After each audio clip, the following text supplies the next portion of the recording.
আসসালামু আলাইকুম এভরিওয়ান। তো আজকের রেসিপিতে আমি নিয়ে এসেছি মুরগির মাংস কষা। প্রথমে আমি মাংসটা ভালো করে ধুয়ে নিয়েছি, তারপর এখানে দিয়ে দিলাম হলুদ, মরিচ, জিরা, গরম মশলা, লবণ, আদা রসুন বাটা, পেঁয়াজ কুচি, ধনেপাতা, লেবুর রস আর সর্ষে তেল। এবার এগুলো হাত দিয়ে ভালো করে মেখে প্রায় 30 মিনিটের মতো রেখে দিলাম।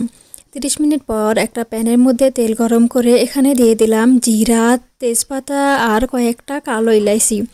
কিছুক্ষণ নাড়াচাড়া করে দিয়ে দিলাম পেঁয়াজ কুচি, আদা রসুন বাটা আর সাথে দিয়ে দিচ্ছি কয়েকটা কাঁচামরিচ। 1 মিনিটের মতো নাড়াচাড়া করে দিয়ে দিলাম মেখে রাখা মাংসটা কিন্তু 5 মিনিটের মতো কষিয়ে নেব।